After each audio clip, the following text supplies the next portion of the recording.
Hi, welcome to the Market Alert for Monday, the 8th of April 2024. So Friday, oil and gold soar on week, but good day to Rex rate cut hopes again, and that was from the NFP numbers, which we'll look at in just a moment.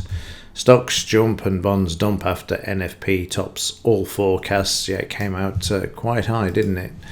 And behind today's stellar jobs print, it was literally all part-time jobs. We've seen this before as well, where the numbers have been fudged, particularly where they want to keep a bull market moving. But of course, since the interest rate rises, they're looking for the opposite to try and bring inflation under control.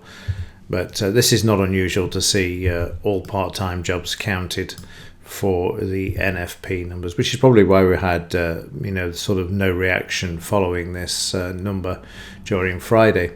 Let's have a look at the economic data. Let's just go back to Friday quickly, just have a look. We came out at 303,000. The forecast was for 212, which of course was exceeded nearly by 100,000.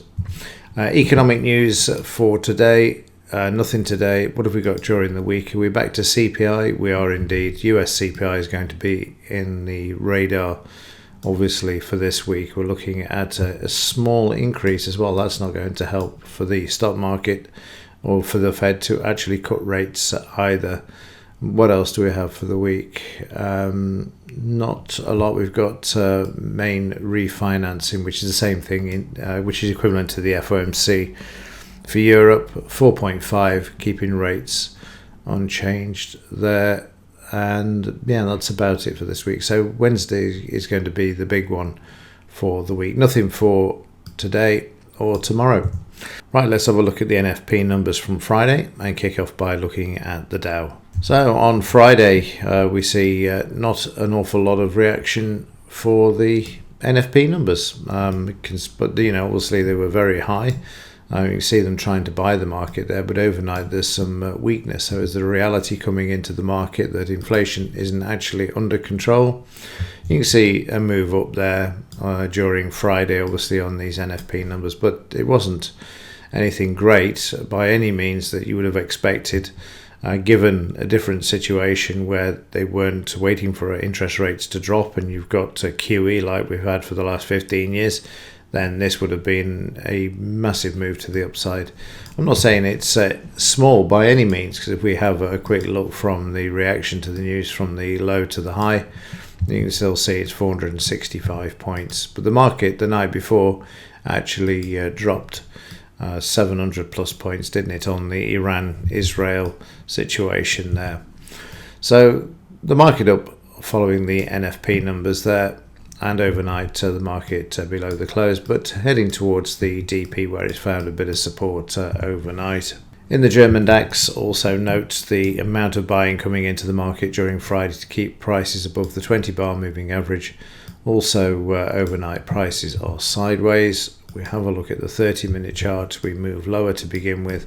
Market managed to recover somewhat, double bottomed and retested with volume there, before moving the market to the upside. Markets gapped up overnight, as did the Dow, but the gaps have been filled. Market back down to the DP, where it's finding a bit of demand coming into the market and attempting to move back towards Friday's high, which I should imagine won't have much trouble doing this later on during the day. In the S&P 500, similar thing, market buying back the market despite the bad NFP numbers. Prices need to close back above the 20-bar moving average in the S&P daily in order to move higher. 30-minute chart, again, you can see the market was moving up, shook out on the numbers, came down to the close and the low of the previous day, and then it was a one-way bet to the upside. Market gapped overnight, but has found support again with demand coming into the market to get back above the close and the low later on during today. In the FT100, again, volume for Friday, a lot of activity. The market needs to take out these Fibonacci retracement areas if prices are to move higher, and also the recent high at 8,016, which we'll just move across there so you can see it. In the 30-minute chart, prices basically not even bothering about the NFP numbers. and then just following up slightly thereafter. Again, a gap overnight, market filling this, and we've got two lots of demand that's come into the market to try and move prices back towards the high and the 200 MA there, which will be needed in order to move higher.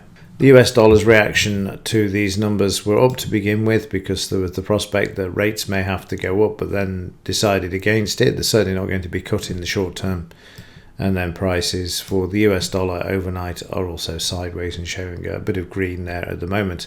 This despite the fact that both gold and silver have made big moves overnight. So let's have a look at those. Starting off with silver, I don't know how much longer Ruston Bennett will allow this to move, because in the August, I think it was, wasn't it? Let me just double check. August 2000, this is the monthly chart.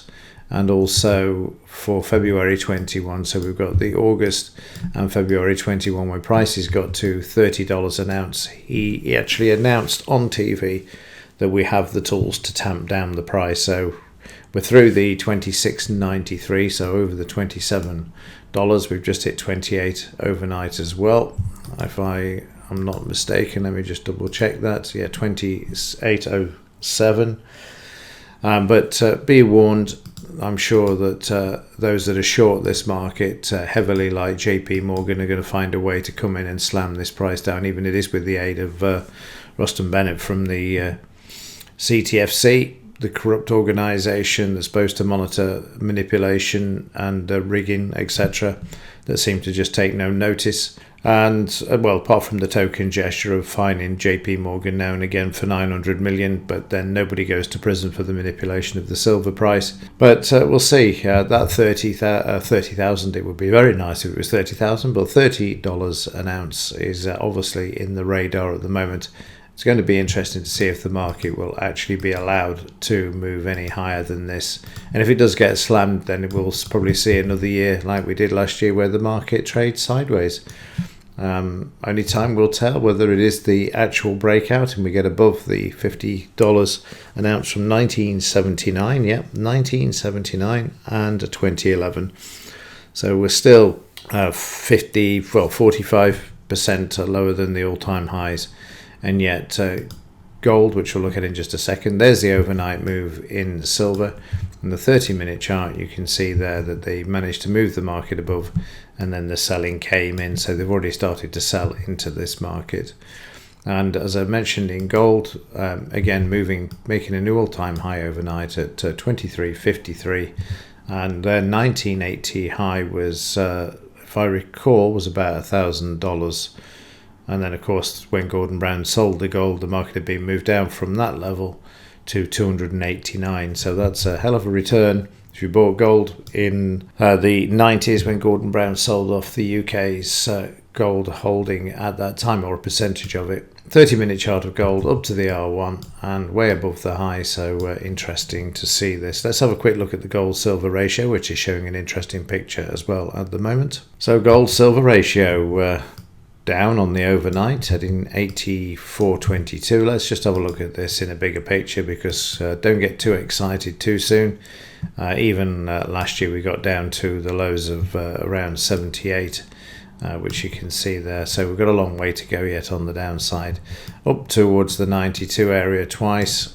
And again, when we get to 77, it'll be interesting to see if the gold-silver ratio gets down to 77, if we're actually at $30 an ounce, where they could then come in and start hammering the price down once more. Okay, so a quick look at Friday's trades and what the market's doing overnight before we conclude today's market alert. So during Friday's session, as was seen both on Wednesday and Thursday, the market very quiet at the open. As you can see, just enough momentum there to give signals, but unfortunately not holding. We then had the short, and then the market not holding this one either. Like I say, waiting for those NFP numbers. And then, of course, this week we've got a similar situation with the CPI market waiting for that. So we could see a similar thing for today and tomorrow, and also because we don't have any other economic news either. So the market moving down, as can be seen there, waiting for those NFP numbers during lunchtime. So let's just skip forward to this. And there you see the release of the numbers, market moving sharply lower there. and then bouncing off this and moving back up to the low of Thursday. We then had a short trade there, market hitting the scalp before they reversed prices, brought the market back, and then we got into a sideways move there. Buy signal that wasn't filled, market just drifting sideways. Another signal there that wasn't filled, and you can see how sideways the market was, and then up through the low before prices then started to hold a bit and then move to the upside, but struggling with the low on Friday. You see once it got through, and then the down moving higher in the S&P, and prices continuing there to the upside. A quick look overnight. Let's have a look at this. Well, you can see that the market is currently below the close, but coming off the DP, as we saw with all of the other stock markets as well, the S&P, the Dow and the FT need to get back above the close in order to move to the upside, and the high is just above there at 18,223. Okay, that will do it for this one. Let's see what happens today. No news today, no news tomorrow. CPI on Wednesday. Market could be a bit sticky and a bit tricky for this morning's session. Okay, that's it from me. As ever, thanks for watching. See you in the next one.